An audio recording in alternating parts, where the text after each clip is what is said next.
Welcome to the REI Agent, a holistic approach to life through real estate. I'm Mattias, an agent and investor. And I'm Erica, a licensed therapist. Join us as we interview guests that also strive to live bold and fulfilled lives through business and real estate investing. Tune in every week for interviews with real estate agents and investors. Ready to level up? Let's do it.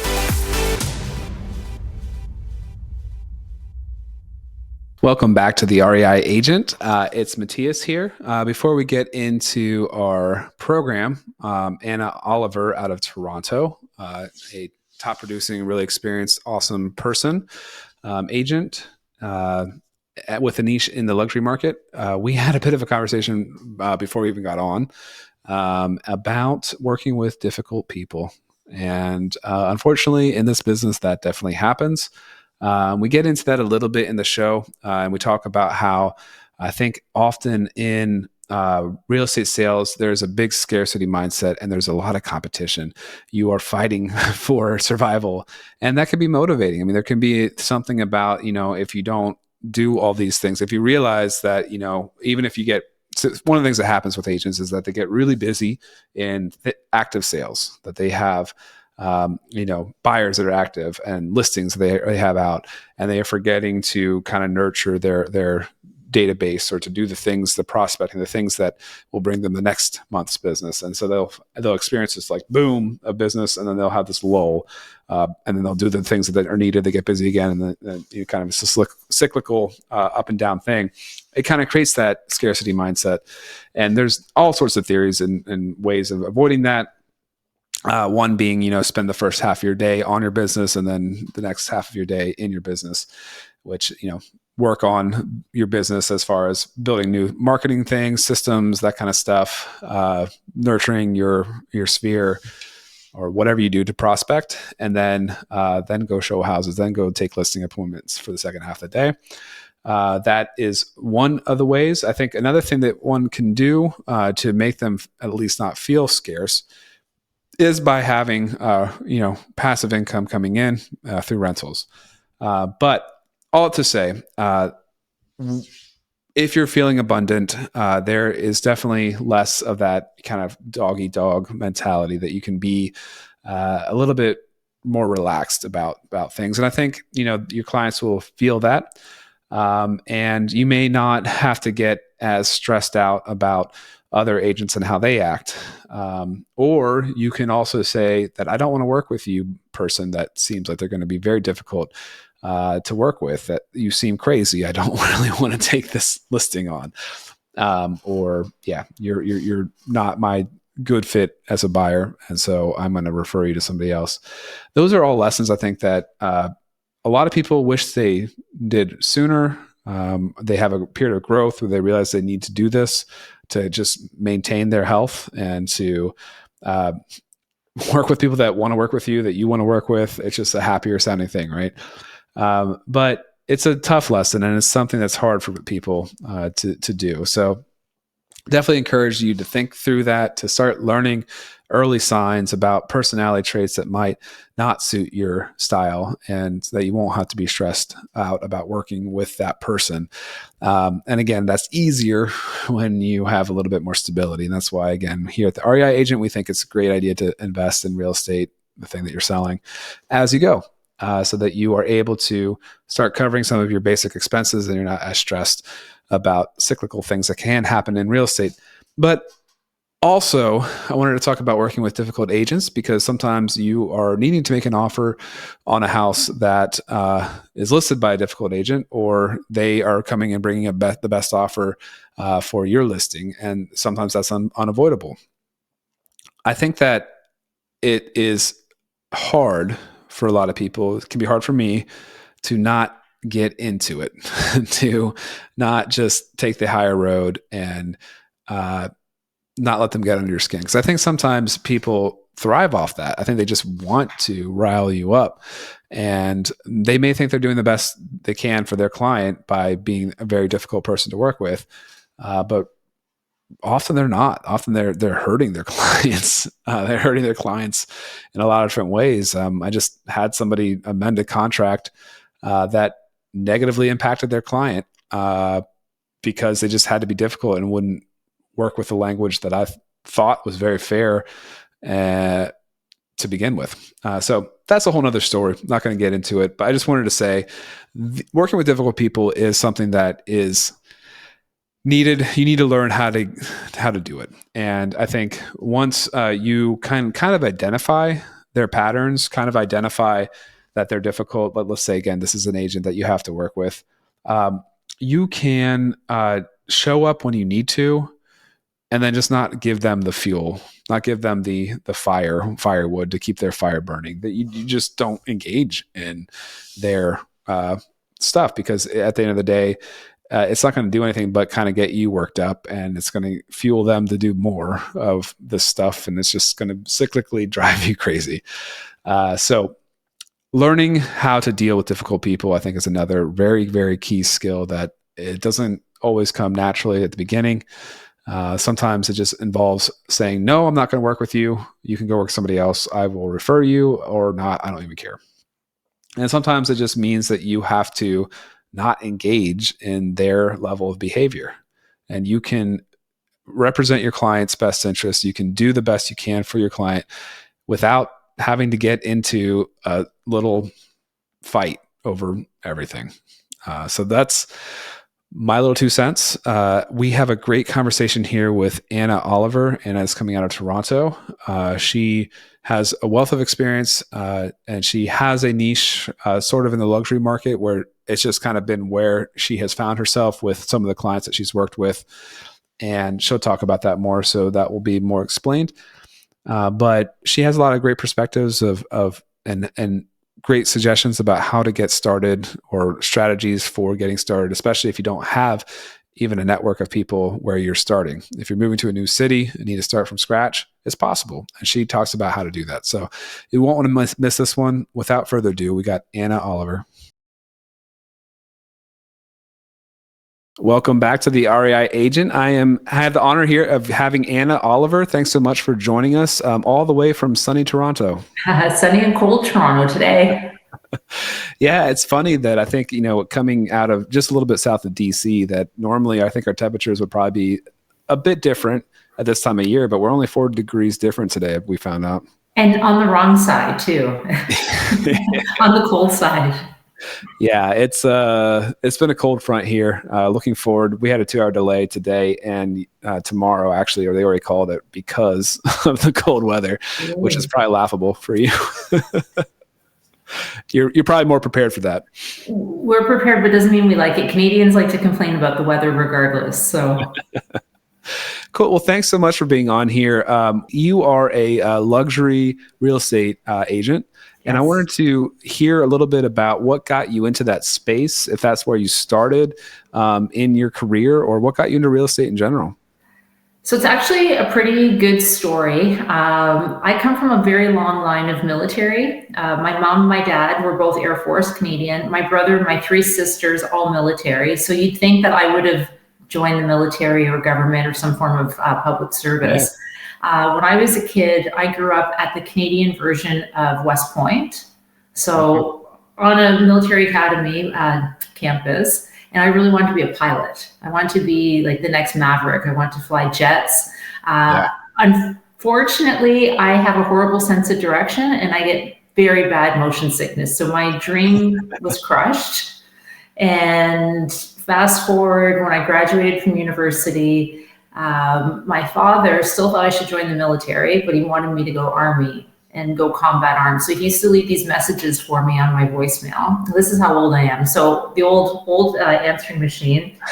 And it was like, Anna, the military, think about it. So he sent me this job description and it sounded perfect, but he deleted the location part of it. And so my background was actually in sports administration and sports marketing. Okay. And when I graduated, there wasn't a lot of opportunity when it came for glamorous jobs. So he sends me this job description and I have the preferred degree, which is rare. So it was sports. It was to work internationally. It paid well, but he deleted the location part. So I called my father. I said, where is this? This sounds too good to be true. He's like, well, it's in Europe. I said, okay, wonderful. So I was thinking like Olympics or, soccer or something. Yeah. Like, no, it's to work with the infantry in Bosnia. It's a 6-month contract. You'll serve your country, and after that, you can do whatever you want. So I shipped off with the Canadian infantry as a civilian, and I was deployed in Bosnia Herzegovina for 6 months. Not as glamorous as like Paris, or definitely not. So I don't know about you, but when I think of Europe, I don't think of Bosnia. And at that time, this was early 2000s. This was after the war. And I tell you, when you go to a war-torn country, seeing the freedoms that we have in North America, it gives you a full appreciation of what we have. Yeah. And it gives us an appreciation of the freedom, opportunity, our health, our family, everything, the basic needs. So, and it also gave me an appreciation of what our men and women do in the service. And I knew that I did my time. I'm glad I did. It was very difficult. That's a whole other podcast. We could talk about that. I want to get into it a little bit. Yeah. And it was tough. It was tough. Like I was on a compound. I was surrounded by landmines and barbed wire. And even my freedom was kind of taken away there just for safety and protection. So when I came back, I had 2 sisters that lived on the East Coast. So think of Boston. So basically the Canadian version of Boston.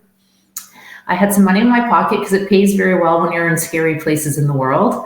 And I always thought about real estate. So probably like a lot of our listeners today, real estate was not something that when they were little kids, that they dreamt to be. So I looked into getting my real estate license. And in this city, it was a 3-week course, which if you think about it is kind of scary. So I took the course. And I gave myself 6 months. So keep in mind, I'm not from this city. I had no contacts, no friends. I didn't know anything. Just figured I'd give it a shot. And that's how I got started in real estate in 2003. Wow. That's a big jump. Yeah. And it's nice that you had a little bit of a cushion to get you going, but that can probably go down pretty fast, right? Well, it can, because our market time and our sales time. So, even if I got a client the first day, our market time's a lot longer here and our pay cycle is longer. So it could be 6 months to a year before you even get paid. Oh, really? Wait, break that down for me. I don't understand. So a lot of our offers are contingent, and usually you have your market time. So I'll bring out a listing, say like last week. And at that time, the market time for a listing in this city, in this province, was almost 6 months to a year because it was a very slow market. And then once you go through a contingency phase, sometimes that could take 2 or 3 weeks. And then our typical occupancy or closings were 60 to 90 days. So if you add that on. So it's a little bit different, because when I hear properties in the US, like in escrow and the quick closings, it's a little bit different here, and it takes a little bit longer. Yeah, I think it definitely can depend on the market. I started with a slower market, and we would have been, more on the buyer side or a buyer's market side of things, and we had longer. I don't know if it would have been quite 6 months for most listings, but it took a little bit longer to sell. And I personally am glad I got in at that time. I was wondering if you felt the same way. Like, I mean, you all probably had a boom over like COVID, similar to us, I would assume. Yes. Well, what I think is you learn the art of negotiation. You learn the art of client care in a slower market and the relationship. So not only was it 6 months, like it would be 3 months would be a quick sale. I had some listings for 2-3 years. Wow. Yeah. And then the negotiation, and then you learn the art of even dealing the camaraderie and the nuances with the other realtors, which you don't learn in a heated market. So I think that it actually made me a better realtor. Yeah. And then also it's, you can kind of weather when things go down again. Like if you're starting when it's really hot and then all of a sudden it's not, and you like haven't learned to, like you said, maintain relationships with people. You haven't learned like the best practices because you didn't have time to breathe. You were learning, and it was hot and insane. And the money's coming in, and you don't feel like you need to, right? It's always going to be there. There's always going to be people pounding at your door. But then when reality hits and things slow down and you need to find business, you just to reach out to people, you may feel that it is not a good fit for you and you're not cut out for it, but you just learned at a different time. And that's what I find a bit challenging. So when I got into real estate in 2003, like think about this. This is the world before iPhones, before Blackberries, before any form of social media. So it was a lot of putting yourself out there. I remember having flyers with my photo on it, newspaper ads, and really the art of networking and that face-to-face. So when I first got my license, I went to a company that, and again, I didn't know anybody in the city, didn't even know real estate. So I showed up at the office, the brokerage, just like all of us, you don't really know what to do. There's no real sales training in the course. It's all theory. We never use those books ever again. Right. And I remember going into my sales manager's office and they gave me a headset, a mirror, and 2 stacks of paper. And they brought me over to what we call the bullpen. Okay. And I remember that there were no chairs. So they set me up, they put the mirror on the front, they gave me a headset, they plugged it into the phone. One was the script and the other stack was the names, addresses, and phone numbers to call. And they said, here you go. And anybody who knows me, I hate cold calling. I don't like, but I was told that's the only way you'd succeed is kind of that boiler room sales, dial for dollars, always be closing aggressive. So that's how I learned. And funny story, because after 24 phone calls that day, I was pretty demoralized and I got to witness myself in the mirror. I actually got a listing. Okay. So that's actually not a bad ratio, I would imagine, right? Like 24-1. You would think I love cold calling out of all the people in the world, but I don't like it. So I don't either. I don't. I still, like, even when I tell that story, I still remember my heart beating, but and I talk about it, and and I think that's the sad part of our industry. These people go in with, they invest a lot of time, resources into the education, but then they don't get the sales training, and they don't align themselves with the right people, maybe. So at the brokerage, and they're not getting that training. And if your sales cycle or something happens with the market, then we're losing a lot of good people. Which I find unfortunate. I heard somebody theorize that the reason we got a lot of attention in a lawsuit here in the U.S.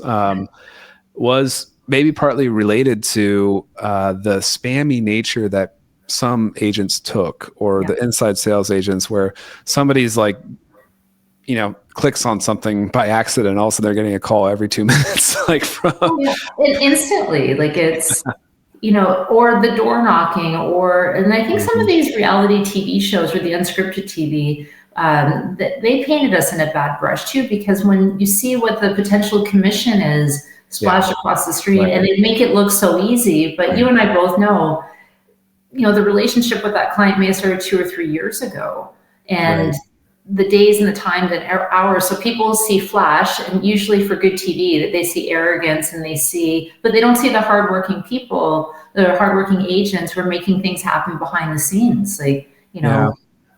So that's where I think the public gets a bad, and then they're being bombarded by these agents calling them. And it's also the expertise. I think that, one good thing that has come out of this is I feel like people can choose to decide that they are professionals. They are worth their fee. And I think that that's something that, before it was kind of like, oh, you don't have to worry about it. Like it's going to be covered. And I forgive me if this is different in Canada, but the way commissions work. But I think that it's a good practice to start being able to explain why you're worth. And you wouldn't go to a lawyer and you wouldn't go to a doctor and say, I want to have, 5 different heart surgeries, and whoever does the best job, I'll pay. You wouldn't have them do initial work, and you don't question paying, a lot of money for a specialist. And again, that's maybe more of a US thing, like with the heart surgeon, that is, because we have a crazy health system. But yeah, I think that analogy sticks, is that, like I have saved my clients a lot of money through understanding from my experience, like this nuanced situation that we can kind of create a unique situation where, they would have on their own maybe not gotten the deal, maybe not would have lost money. Well, and you get what you pay for. I don't know if you have a lot of the for sale by owner companies, and everyone's list kind of thing. Or like like the COM-free ones, or and again, like I don't want to knock anyone ever for choosing those brokerages, but then like there's some people that savings actually hurts them because they I think the ad that I saw, and I think I saw it in the US too, is like, oh, well, we saved $15,000 by selling our home on our own.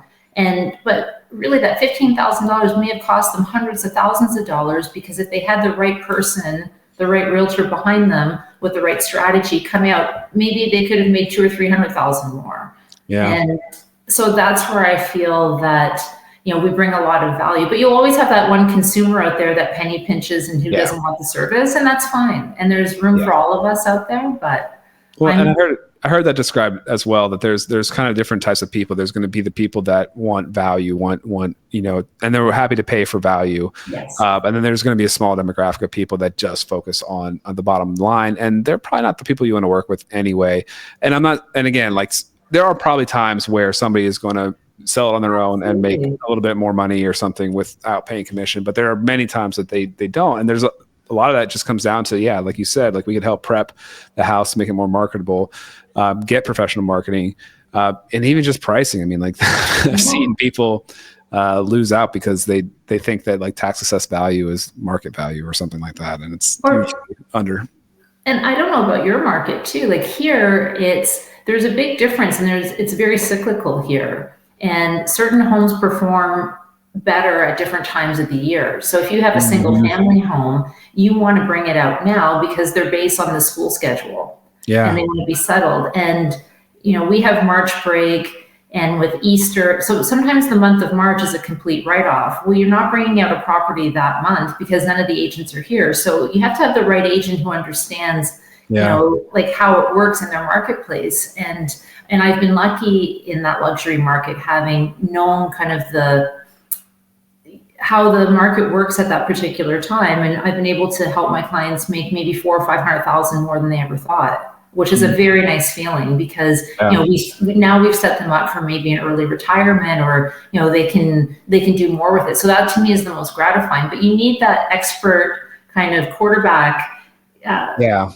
Deciding when are we bringing it out, or how are we going to present this home. So that's where the importance of the realtor is to me, for like the benefit of the client. And now with these new legislations coming in with buyer's agents who have to explain and maybe justify, I think it will only elevate the profession, which I believe we have a lot of room. And I think that's a good thing. Yeah, no, I agree. And I think that's also the better perspective to take that. And get rid of the ones like, it's evolution, the best ones should be representing, and the ones who can't, then, there's other careers for them. And I wish them well. Yeah, totally. Well, I want to tiptoe over to that luxury niche or niche, however you say it, and ask you a related question to that days on the market. I know that around here, often luxury homes can take a little bit longer to sell. Do you see that as well? Yes.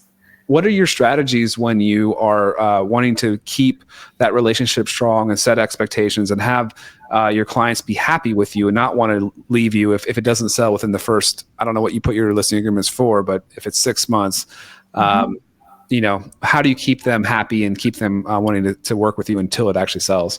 It's a tough one. So to answer your first question, I did not start off in the luxury market. I actually started off, my first sale was $100,000 in, a smaller town, East Coast. So now, so I sold in Halifax, Nova Scotia for 5 years. Then I moved to Toronto, where I am now. So I've been here since 2008. Okay. And so very different market. So the joke is my lowest sale ever was $1,200. And it was a mobile home just outside of Halifax for $1,200. And my highest sale to date is $11 million. So I've sold everything in between. Wow. And the common denominator out of all of this, and this is, everybody thinks that the luxury market is something different. It's not. People are people. Yeah. Houses are houses, homes are homes. And everybody at the end of the day wants somebody who can appreciate their individual needs. It doesn't matter if it was that $1,200 mini home, mobile home, or if it's that $14 million listing. And it's the same level. And I go into each, and I'm still active in every price point. I don't do the mobile homes anymore just because there aren't any. But fundamentally, I think I really enjoy helping people. So if I feel like I'm the best fit for them and I like them and I feel like I can do the best job for them, it doesn't matter the price point. So when I started over in Toronto, which is a very competitive market, we have 75,000 realtors in my city alone. Wow. I came to Toronto and the recession hit and I had no contacts here and I had to start over. So I like challenges. One thing, getting to know me over this podcast, I like challenges. And what I did is I worked very, very, very hard. And what I did is I looked at it almost like a game. So having 5 years of sales experience in Halifax, I took that same approach here. Basically, homes are homes, people are people. I need to meet people and I need to know homes. So what I would do is I would play games. If I saw a house for sale, I would check on Realtor and I would see how much it was listed for. I try to guess what it would sell for so I could understand the strategies. I would book a showing to go in, and I still do this. To this day, if I have a listing coming out in a neighborhood, I go preview every home around there for the months leading up to the listing. And I treat it like a job. Like I treat real estate, it gets 4 or 5 hours out of me every morning. If that's analyzing the stats, looking at the homes, understanding who's doing what in what neighborhood. And all that hard work paid off. And my biggest sale today was 11 million. And that came through a lease. So we do a lot of rentals here. I treated that rental like it was the most important client, the most important listing. He really liked what I did and then referred me to a gentleman who bought an $11 million house out of the blue. Wow. Then he bought two $2 million condos within that same month, and I sold his $4 million home. So I had a $20 million month. That's insane. and that was from a lease. That was from, it didn't happen overnight. And it didn't happen. So that was on the buy side. So I guess the best advice I can give any realtor wanting to get into that space, all of that time that you're putting in with other people, it pays off. And we should never discriminate on, that home's only, in my market, that's only a $500,000 listing. It doesn't matter because sometimes those people have parents or the contacts, and you have to treat each person as an opportunity for the longevity of the relationship. And that doesn't cost you anything except for your time. No, absolutely. That makes a lot of sense. And I agree completely. It's, it's a building thing. It kind of, the snowball builds. And I think often, the easiest way to get into the business is if you have a big network in the market you're working. Tell me some more of what you did to build your business coming into the city without having a network. You're going to laugh. So again, if I use the strategy, so I always looked at this. So in 2008, Facebook wasn't really a thing. And I had a big black lab at the time.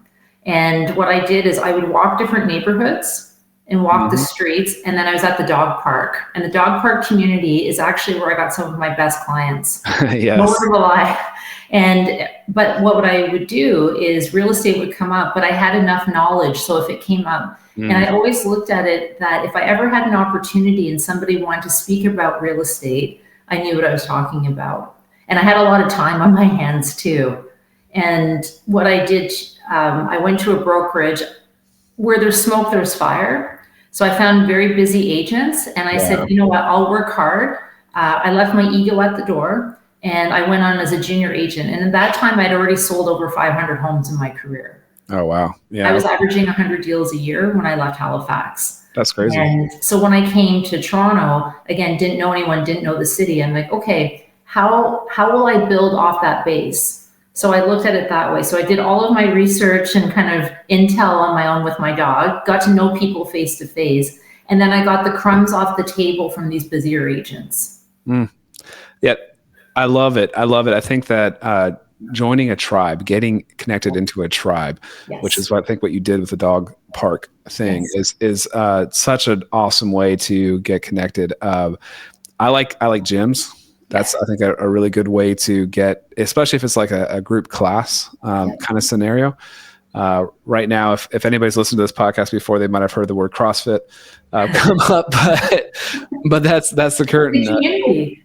What's that? It's like the community. So you need to find a place. So like funny story. So when I was in Halifax, and again, I didn't know anyone there, I signed up for a dance class. Yeah.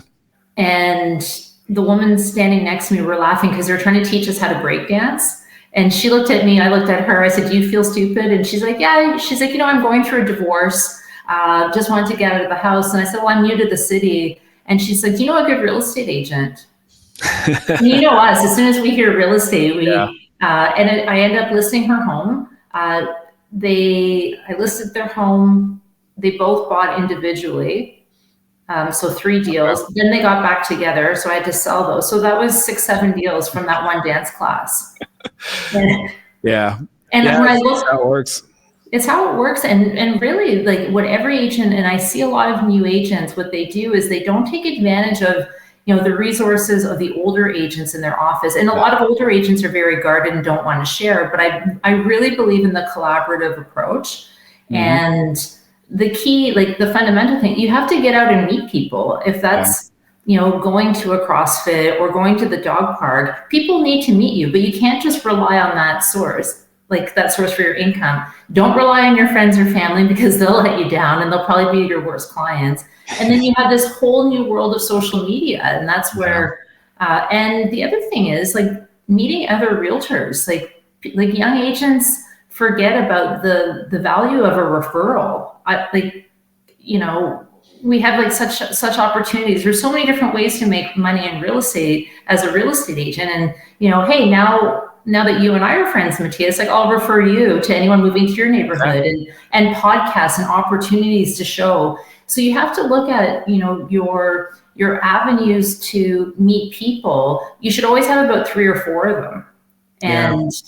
And that's the way, and it doesn't cost you anything. It's the time. So get out of the house, go meet people. And, I know some agents who love door knocking. You will not catch me door knocking. No. And you won't catch me cold calling either. I don't enjoy it. I don't like it. I would rather do anything. So I had to work extra hard to meet people face to face. Yeah, and I think one of the things that we share is I like to provide value and not be just annoying and a nuisance. So I think that you were doing that with the agents in your firm, and they were, in turn, you were willing to work hard for them and whatever they needed, and in return, were willing to refer you business as well. Sometimes you might be showing one of their listings for them because somebody reached out to them, and then that becomes a deal. So I think that is definitely a great strategy if you're getting started, is to try to find that agent. And I mean, shoot, if you can get an assistant job, or a receptionist job, that lets you still have some flexibility to work and sell. Like it's kind of a perfect opportunity. I do want to get a little bit into, you said that you're not only luxury, but you do have that luxury niche as well that you have some focus into. Can you sell us on the power of a niche in general, and then also talk to us about how the luxury niche looks for you? So the importance of the niche. So like in terms of, I'm probably not the best one to answer that, because my niche is basically, I work with people I like, and I'm very big on the referral base. Okay. And it just so happens that some of them work in that space. So a lot of my clients, I look at my database, I look at my clients over the last few years, they're usually high transactional people. And I used to do a lot with military. So I always try to find people who are moving. So I'd focus my effort and my energy on people who were moving and relocating, and military, government workers. So that was where I started. And where I live now, we don't have a very large military base, but I've worked with a lot of people who are downsizing. So I went after and I target a lot of my efforts to people probably our age who are making decisions for their parents and their grandparents. And because I always look at the opportunity for the listing. Mm-hmm. And usually when you're downsizing, the house is paid for. Their realtor is probably no longer with us or retired. And then you have their kids that you're helping. So that's where I niche down on the type of personality versus the home, if that makes sense. Okay. Yeah, no, totally. And when I look, sorry, go ahead. So when I look at one, it's okay, well, they're downsizing from that condo, and our average price in my market is about 1.5 to 2 million. Mm-hmm. And they're downsizing. And then now I have the parents, then I have the kids, and then I have their network. So I look at everything very strategically that way, like without being an ambulance chaser, without being, at the funeral home or anything, but I really niche down on that market. And it's people and that's where I really enjoy helping, because my parents are older and I like helping people with a compassionate, patient way. And they appreciate service, and I really, really like offering that. So that's very much my niche, and it happens to be that some of those worked out to be a luxury. Okay, that makes sense. And I was going to say too that once you kind of are established in that kind of demographic, that kind of market, you probably understand then those listings better than others that would be focused on other things. So that helps as well. Well, it does. And I think too, where the misconception is, a lot of younger agents or agents who want to get into that luxury space, they feel like they have to be, they have to drive the flashy car. They have to have the flashy outfits. That may have worked a few years ago, but people want authenticity. People want honest. They want expertise. They want advice. They want consistency. And the flash, to me, is almost a deterrent now. Yeah. I agree. I 100% agree. And I was fortunate when I started. The person that gave me the referrals that I helped as much as I could and mentored me drove a beat up old Honda Accord that was I think 20 years old. And they had the local technical shop, paint rust off of it or something. It was just it was perfect. And again, we have a bit of a different market here. We're a tertiary market, so we don't have that element near as much. But I think, there's the fact that it's, I think, a little bit off-putting. I think having that kind of, look at me kind of mentality is not the service that I would want. No. But on top of that, it's the lifestyle creep. I mean, now you're having to maintain this Porsche lease or whatever you did, to keep up this image, and you're just almost guaranteeing you're going to fail if things slow down at all. You have more expenses now, and it's just, you're setting yourself up for failure. And the other big thing too is I've noticed with some of my luxury, I've had celebrity, I've worked with a lot of athletes, I've worked with some, recording artists, I've worked with, high net worth people. They really value their privacy. I'm under a lot of non-disclosure agreements with a lot of my clients. My next question was going to be who. Yeah, I wish I could share, but no, and they really value. So what's interesting too is that they value their privacy so much that if you are that flashy person, they won't gravitate. And some of my clients, you would never even know how wealthy they were, because they're the most down to earth, very understated, and that goes a long way. So it's a very fine line. There's always that person who might want the flash and all that. That's just not my brand. My brand is the hardworking, get it together, get all the details, the strategy, everything for the listing. And then I'm very big on the client care and the relationship building with them. So with our luxury homes, some of them, I wish there was a crystal ball that we could predict that, a luxury home, does it sell on day one or does it sell on day 365? Because we never know when we bring a listing out if that's the day someone decided to buy that house. And sometimes that happens on day one, or that $11 million home. He and his wife were debating renovating. They drove past this home. I got a text message, Anna, can you show us this house?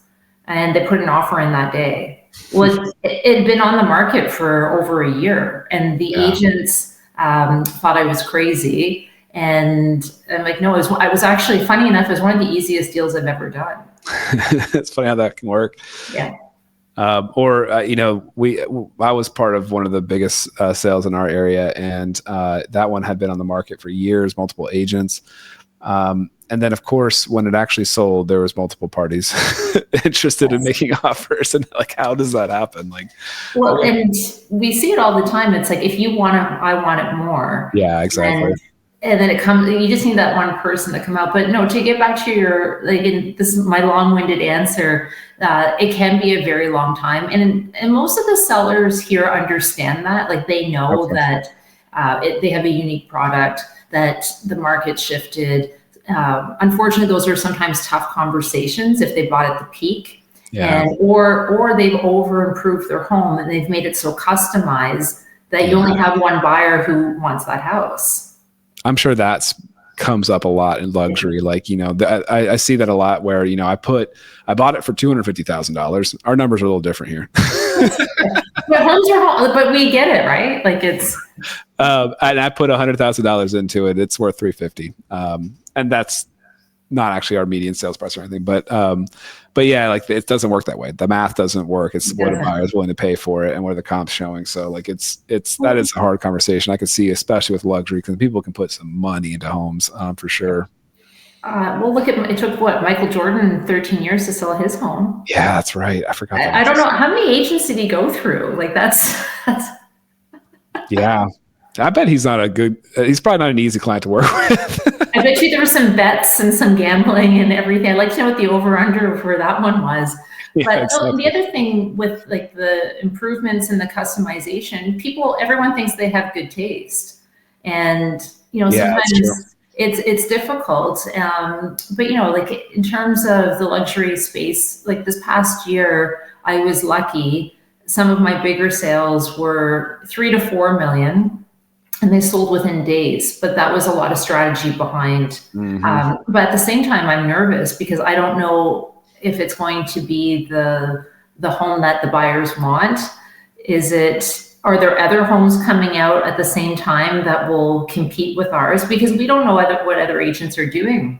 And it can be very stressful, but I was very lucky. I broke a few records this year, and nice. I'm very proud of it. But at the same time, I had to set the expectations with the sellers. Like, we just don't know how this is going to land. And it always comes down to price. It's always price. So if I didn't price it properly, like, the market will dictate. And in our market, it dictates very quickly. So within a week or so, I know usually if it's 15 showings and I'm not getting an offer, I know it's price, because buyers will offer when they're excited about something. They'll overlook the customization or the over improvements for the right price. And if we're not getting offers, then I know. And luckily, because I do so much research before I bring out a home, that I know roughly what it is. And sometimes I'll bring the seller with me to go look at the other homes to compete with. And it's like, okay, now that you've seen this home, now you've seen your home, how does it compare? I basically kidnap them. But. No, that's a great strategy. I mean, I think that it works. It's the time. And nobody could ever dispute that I didn't work hard for them. Yeah. Yeah. I mean, that's ultimately like a great way of retaining is working really hard and being personable and providing a lot of value. Do you do much to get properties ready for the market? I think I saw that you have like staging services and that kind of thing. Do you do much as far as like renovations go? Like, I mean, painting, kitchen renovations, new backsplash, new granite countertops, or tell me a little bit about that. I'm curious if in that level of market, if you have to put a lot of money in to get it market ready to get the most out of the sales price. It depends. And if I am offering those types of service, I add it to my fee. So I come up with like an a la carte. There's some people I know, times are tough and they can't afford to get it painted and they can't afford. So what I'll do is I'll upfront the costs at the beginning and then I'll get compensated for it after in those situations. If I'm competing and I really want the listing, I might offer to do it. but Sure. it has to make sense, like if they're buying or they're good people. But the crew that I have, like contractors and workers and stuff, like we will offer that sometimes just to help them because, Yeah. you know, like, and that's the, like, I know if they trust me and I know what will work to sell, it's worth it. But I try not to get into the painting and the home repairs for liability issues. Yeah. And I'm not there to renovate their home, but I am there to present it in the best possible way. So there's some videos of me, like, you know, shoveling the snow before the photography. There's me mowing the lawn to get it ready or power washing before the photo shoot. So I try not to advertise that too much. Yeah. But I'm very big on social media. I'm very big on the videos. One of our like we won 2 BAM awards this year for one of our property videos. So if you look that up, my partner Matt Leonetti, who is known to be kind of the funny guy, but he's a creative genius. So some of our high profile listings we've done like basically movies. For the properties, more not like the lifestyle where we're in it. We've hired actors. Okay. So if you look up Benny we won. Do you follow BAM? And I don't think so. No. It's actually American, so it's a great resource for all marketing and like different trends for real estate agents. I'll check it out. And and then Ryan Sturhant and my partner have kind of collaborated on a few things too. So we try to bring a creative approach to a lot of our homes too. So like this one, and it's a lot of fun too, especially. So my partner Matt, he's a genius in terms of like the storyboarding and how to present the home and tailoring it to who the buyer is. And so you have to check out our his Instagram and my Instagram to see some of these videos. We're very proud of them. Yeah, that sounds amazing. And they cost a lot. That's definitely one of the balances. And I mean, obviously, while you have maybe higher listing prices, it also is always the risk of it not selling. So like there's always that happened to me last year. And you didn't sell, then they move on, or it was it still happens to the best of us. I'm 22 years in, and I put $35,000 into this condo. Wow. And upfront staging, everything, videos, but we were overpriced. They bought at the peak, and the market was speaking. And at the time, they wanted to test it. Yeah. There was nothing else kind of on the market comparable in square footage or in that building. And then we actually were on the market for 7 months. 6 other places came on the market and sold around us, and he wouldn't budge on price. And the whole thing was, I said, buyers are not excited about your condo at this price. And we parted ways. I do not get that money back, and he's relisting with another agent. I heard for pretty close to where he wasn't willing to budge, which makes me feel better. But getting back to what I said earlier, it's always price. If you're getting 40 plus showings and no offers, it's your price. Yeah. I often tell people that, we have kind of 3 levers that we can control: price, condition, and marketing. Absolutely. And if you feel like I need to do a better job with marketing, let's explore that. It's a great way to say. If we have, any kind of reoccurring feedback about condition, we can look into that. But usually it boils down to, they're not feeling it with what your price is. There's, if you list a house for $1, it would sell immediately, multiple offers. Yes. Whereas if you listed a house for, $1 million more than it's worth, it might sell eventually, but it might take a couple decades, So and you're chasing the market down. Yeah. And and I think too, like any advice for newer agents. So the mentor that I first started with, her goal was always to have large market share. So we used to always carry, almost 100 listings because we had a team of buyers, agents that worked for us. So my training for the first part of my career was never to lose a listing.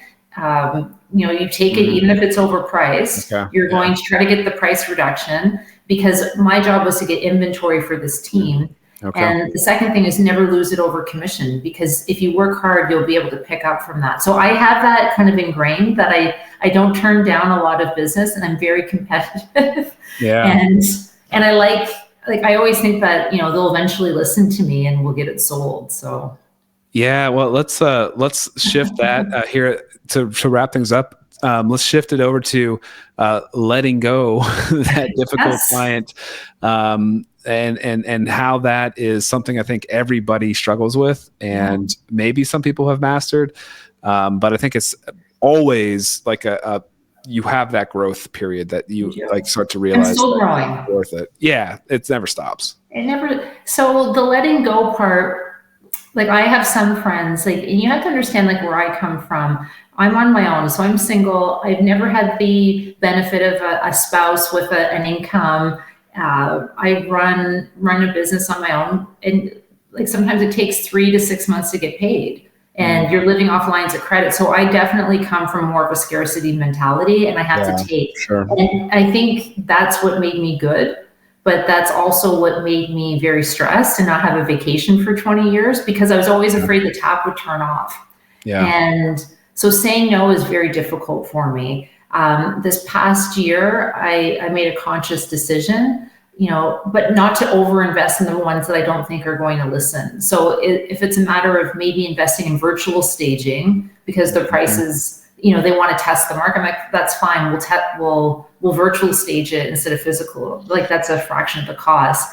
And then after a while, I just had the conversation and and I kind of joke. I'm like, I think we're breaking up. It's not you, it's not me, it's the market. I've done everything I can. I've given you kind of the options here, but I think it's best that we part ways. And most of them, and it's funny when you take a step back and you detach yourself, they want to work with you even more. That's interesting. The fear of loss there. Fear of loss. And I still have it. And I think that's what makes me hustle and work hard. Letting go of some of these tough ones last year, that I think that out of everything, that was one of my biggest growth learning experiences was letting go. I agree. I think it definitely, the scarcity mindset can help in the hustle. And I will say that I'm trying to think of the best way to say this. I think that sometimes we have too much scarcity mindset with other realtors, and I think that we often are too competitive and too cutthroat. And I'm in a very fortunate market that we're not as cutthroat as I imagine bigger cities are, like Toronto.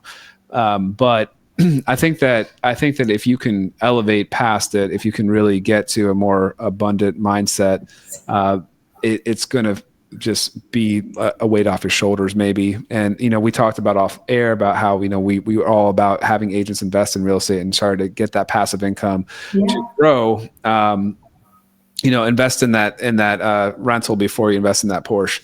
Yes. So that you can have that Porsche and not worry about it later. And invest in yourself too. I always think the investment in yourself, not over leveraging. At the end of the day, people don't care what car you have. And I think some of the agents who started, they see the flash of these TV shows and they think, that's what I need. Or a big production brag reel video, which really people don't care. And I know some young agents who invested $15,000, $20,000 into these big, photo shoots and movies. And I said, if you would have just put that money in, into your investment or a down payment for that property, then you'd be better off. You could sleep at night. Now you're in the hole. So I think people should have more open conversations like this, especially about the industry. It's good to hear. I think that you're absolutely right. I mean, I think people at the end of the day, they care about what they want. And it's not about oh, wow, look at that flashy person. That's really cool. I want to work. She must be doing well. Yeah. And I mean, there might be some of that, but that might work to a certain degree. But I think at the end of the day, they really care about themselves. I mean, nobody's thinking about you. They're thinking about what they want. And then that's why you have to think about yourself. And that's where, in the past year, I took a very, very, I still love what I do. I love helping people. I'll probably be one of those old women that you see still in the business at 80 years old. But for me, it's the people. But I also had to take time. I really made a conscious effort to have a hobby. So I got into golf, and making that time for myself. And that was the investment in myself. And then we're not saving lives, and you can refer, like, they just want to know that they can reach you, and now they can. But I think taking that time away, because obviously I was getting some kind of hit or some kind of adrenaline high off of always being needed. And that's a whole other podcast too. But taking that time for yourself is important to avoid the burnout and being the best for those wonderful people that you're working with. That's the key. Yeah. And when you have the freedom to, and have the abundance to, work with people you want to work with, and get good at figuring that out. 'Cause that's also hard. It takes a while. But yeah, like understanding that, you really like this type of client and you're going to work with them, and the rest, they will make you money, but you can get a referral fee instead. And absolutely.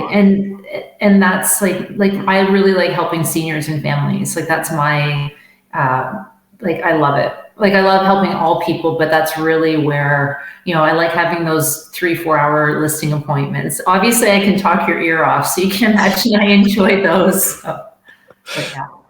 Well, I do want to get into the favorite book part of the show. Have you had a, fundamental book that you think everybody should read, or are you currently reading a book that you think is really good? So I have 3 books actually that I would recommend. You're gonna make me read one is books. Never Split the Difference. Never Split the Difference, Chris Voss. Yep, that's great.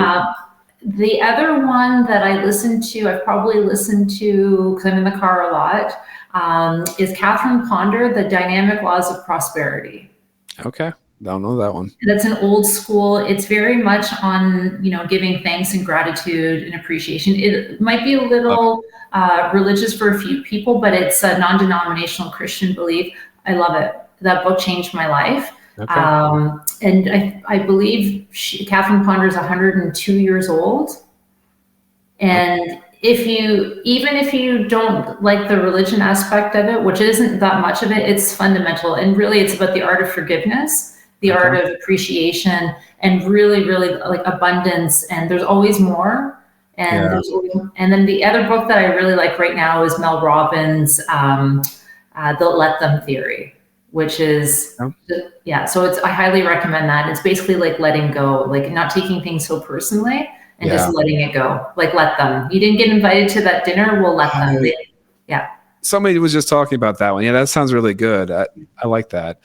I like that theory. And I had a different way of describing that moment in my career where I basically had to start letting go of things and not taking it so personally. And it wasn't as poetic as that. So I'm just going to leave it at that. Well, trust me, I had one, I did a video on it, and it was like gut wrenching, like a client that I thought we had a great relationship with. I was getting the house ready. I had the coming soon sign on the lawn. I drove past and he ripped my sign out and listed it with someone else, and I didn't see it coming. And it took me down to the knees basically for about 3 days after. Didn't see it coming, and it still really happens. Personal. Yeah, it hurt. Well, especially when it's $2 million too. Yeah. Yeah, no, totally. And then if it's somebody that kind of irks you that gets the listing, you're like, what? Are you serious? But it makes you kind of happy when it doesn't sell too. See, the art of forgiveness. See, this is a new chapter. We're still working on it. But, and in terms of sales training, I highly recommend Jeremy Minor, NEPQ, the 7th level. So that is, if you like Chris Voss, Jeremy Minor, NEPQ is phenomenal. And that was a big game changer for me in my career too. Okay. Yeah. Cool. Well, thanks for all the great advice. If people are interested in knowing more about you, seeing these cool videos you're talking about, maybe wanting to buy a $11 million house in Toronto, where can they reach out to you?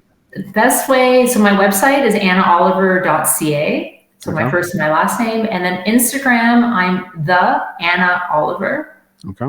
And I'm with Real Broker. So if you want to do old school Google, Anna Oliver, Real, and those are probably the best ways. Okay, cool. Hey, well, thanks so much, Anna, for being on the show. It's been a great conversation. It's been a true pleasure. Thanks for having me.